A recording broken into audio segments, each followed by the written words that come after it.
আসসালামু আলাইকুম, আমি ফাহিমুন নাইম।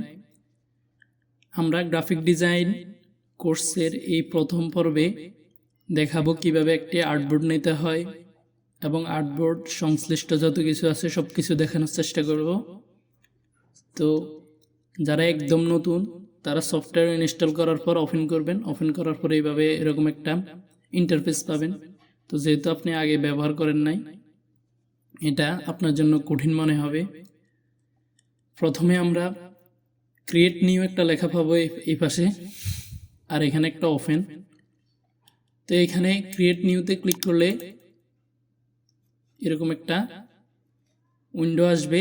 এখান থেকে আমরা আমাদের আর্টবোর্ড নিব, অর্থাৎ যেখানে আমরা ডিজাইন করব সেরকম একটা আর্টবোর্ড নিতে পারবো। আর এখানে স্টার্ট এ নিউ ফাইল, এখানে কিছু দেওয়া আছে, সফটওয়্যার দিয়ে দিয়েছে। এগুলো থেকে A4 size, post card, web large এগুলো দেওয়া আছে। তো আমরা ফাইল মেনু থেকেও সেমভাবে একটা নিউ ডকুমেন্ট নিতে পারি, অথবা কিবোর্ড থেকেও নিতে পারি কন্ট্রোল এন্ড প্রেস করে। তো এখানে শর্টকাট দেওয়া থাকবে, শর্টকাটগুলো মুখস্থ করার চেষ্টা করবেন ধীরে ধীরে, তাহলে আপনার সময় সেভ হবে। তো আমরা শুরু করি। কন্ট্রোল নিউতে একটা ক্লিক করি, কন্ট্রোল এন্ড প্রেস করলেই হবে। এখানে আমরা recent, save, mobile, web, print, film and video, art and illustration এই কতগুলো মেনু পাবো। তো এগুলোর মধ্যে আমরা প্রিন্ট মেনু এবং ওয়েব মেনু থেকে দেখাই। ওয়েব মেনুতে আমরা এখানে কালার মোডের দিকে লক্ষ্য করুন, RGB এবং 72 ppi। আর প্রিন্ট এলিমেন্টে আমরা গেলে CMYK কে কালার মোড এবং রেজুলেশন পাচ্ছি এখানে 300 রেজুলেশন ppi। তো আমরা প্রথমে কালার মোডটা বুঝবো। কালার মোড এই যে প্রিন্ট এলিমেন্টে আপনারা CMYK দেখছেন, সো যেসব জিনিস প্রিন্ট করা হয় সেগুলো CMYK এবং 300 রেজুলেশনে সিলেক্ট করে ডকুমেন্টটা ক্রিয়েট করবেন। এবং ওয়েব ডকুমেন্ট যেগুলো ওয়েবসাইটে আমরা অনলাইনে ফেসবুকে যেসব বিজ্ঞাপন দেখে থাকি, ওয়েব ব্যানার, ডিজিটাল যত কিছু আমরা ইন্টারনেটের মাধ্যমে দেখে থাকি, এগুলো RGB মোডে করা হয় এবং 72 ppi রেজুলেশনে করা হয়। সো আমরা কালার মোড এবং রেজুলেশনের ব্যাপারটা বুঝলাম। তারপর আমরা এখানে আর্টবোর্ডের এখানে আসলে প্রথমে আমরা একটা নাম পাবো। তো এখানে টাইটেল, আপনার যে প্রজেক্টটা করবেন, যে কাজটা করবেন সেটা নিয়ে আমরা নামটা দিয়ে দেব। তো আমরা যেটা করব সেটার নাম দিয়ে দেব। এখানে যে কোনো জিনিস হতে পারে, banner design, business card design. Then তারপর আমরা এখানে একটা লেখা পাবো ওয়াইড, এই পাশে পাবো পয়েন্ট। তো এখান থেকে আমরা ইঞ্চি অথবা পিক্সেল যে কোনো একটা সিলেক্ট করে দিলে হবে। আমরা পিক্সেল সিলেক্ট করে দিলাম। পিক্সেল সিলেক্ট করে দেওয়ার পর এখানে পেলাম একটা মান পাবো। আর এটাকে আমরা এটা আড়াআড়ি করার জন্য এখানে ওরিয়েন্টেশন পাবেন। এখানে ওরিয়েন্টেশন পোর্ট্রেট এবং ল্যান্ডস্কেপ থাকবে। আর এই পাশে আমরা আর্টবোর্ড, যতগুলো আর্টবোর্ডে কাজ করতে চাই আর্টবোর্ডের সংখ্যা লিখে দেব। তা আমি এগুলো ক্রিয়েট করার পর দেখাচ্ছি কিভাবে এগুলো চেঞ্জ করবেন। তো আমরা প্রথমে ক্রিয়েটে ক্লিক করি। যেহেতু প্রথমে আর্টবোর্ডে কাজ করব, আর্টবোর্ড সম্পর্কে আমাদেরকে ভালোভাবে জানতে হবে। সো আমরা আর্টবোর্ডে প্রথমে আমরা ঢোকার পর এরকম পাবেন। এটাকে আমরা চাই এখন কাস্টমাইজ করার জন্য। সো ফাইল মেনু থেকে আমরা ডকুমেন্ট সেটআপ নামে একটা অপশন পাবো। এখানে ফাইল মেনু থেকে একবারে নিচের দিকে অল্ট কন্ট্রোল ভি, এখানে একটা ক্লিক করব। ক্লিক করার পরে এরকম একটা মেনু আসবে। দেন এখান থেকে আমরা এই যে ব্লিড, এটা দেখাবো এখন কিভাবে কাজ করে। এটা এডিট আর্টবোর্ড, এগুলো সবগুলো দেখাবো ইনশাল্লাহ। তো এখান থেকে আমরা পিক্সেল সিলেক্ট করলাম। তো আমি পিক্সেল যেহেতু অলরেডি নিয়েছি, এখন ইঞ্চিতে সিলেক্ট করব, ইঞ্চি। এখান থেকে ব্লিড নিব, ব্লিডটা কি দেখাচ্ছি। আর এখানে এখানে রেজুলেশনটা আমরা হাই করে দিলাম। তো এই লাল অংশটা কিন্তু আগে ছিল না, দেখতে পাচ্ছেন এখানে একটা লাল অংশ আসলো।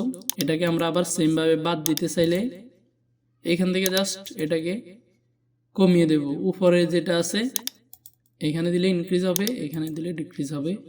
তো এখান থেকে আমরা এটাকে কমাবো বাড়াবো। এই যে লাল অংশটা এটা এখন ওকেতে প্রেস করলে আর দেখতে পাবো না। এবং আমরা এডিট আর্টবোর্ডস, এই এডিট আর্টবোর্ডটা কীভাবে করে আমরা সেটা দেখব। তো এখান থেকেও ক্লিক করতে পারি, আমরা এটাকে বড় ছোট করব। এই যে দেখেন আমরা এখান থেকে চাইলে এটাকে বড় ছোট করতে পারবো। এই আর্টবোর্ড টুলটা এখানে পাবেন। এটাকে আমরা ইফেক্ট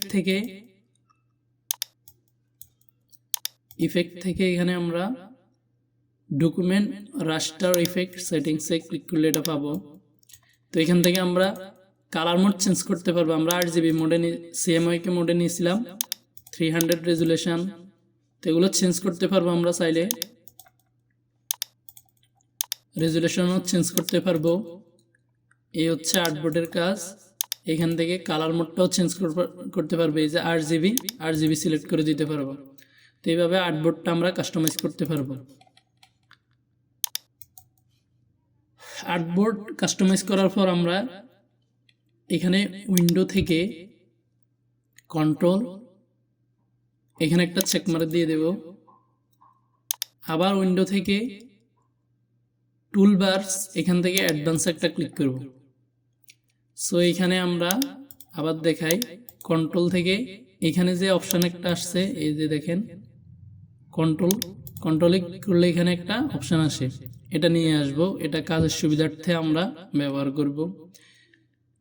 এইখানের দিকে তাকালে আমরা দেখতে পাবো এখানে টুলবারস থেকে বেসিক এবং অ্যাডভান্স। বেসিকে অল্প কিছু থাকবে, তো আপনাকে অ্যাডভান্সে কাজ করার জন্য এখানে অ্যাডভান্সে ক্লিক করতে হবে। তারপরে এখানে সুইচ ওয়ার্ক স্পেস নামে একটা অপশন পাবেন। এখানে ক্লিক করলে এসেনশিয়ালস ক্লাসিক এগুলো পাবেন। তো এখান থেকে এসেনশিয়ালস ক্লাসিক একটা ক্লিক করলে এরকম এখানে অপশানটা আসবে। দেখুন এটা চেঞ্জ হচ্ছে কিভাবে। এটা চেঞ্জ হবে প্রতিনিয়ত, এটা চেঞ্জ হবে। এগুলোর প্রত্যেকটা আলাদা আলাদা কাজ আছে। তো আপনার কাজের সুবিধার্থে এইভাবে নর্মালি এইভাবে রাখবেন এসেনশিয়াল ক্লাসিক। তো আর্টবোর্ডের আমরা কিভাবে বড় ছোট করব সেটা দেখলাম। এইভাবে আমরা বড় ছোট করতে পারি। এখন আমরা ইঞ্চি দেখলাম এবং পিক্সেল দেখলাম। তো এটা আমরা ইঞ্চি এবং পিক্সেল চেঞ্জ করার জন্য Ctrl+R প্রেস করে এখানে একটা রুলার অপশন পাবেন। এখান থেকে মাউসের রাইট বাটনে ক্লিক করে পিক্সেল সিলেক্ট করে দিতে পারবেন। আবার Ctrl+R প্রেস করলে রুলারটা হাইড হয়ে যাবে। দেন আমরা এই আর্টবোর্ডটা এখন নিজের মতো করে একটা সাইজ নেব। তো আমি চাচ্ছি ইউটিউব থাম্বনেলের জন্য একটা সাইজ নেওয়ার জন্য। তো এখানে আমরা ওয়াইড এবং হাইট পাবো। এখান থেকে আমরা যদি লিঙ্ক করে দেই, এখন যে রেশিও অনুযায়ী আছে এই রেশিও অনুযায়ী একটা ইনক্রিজ করলে আরেকটা ইনক্রিজ হবে। দেখুন এখানে আমি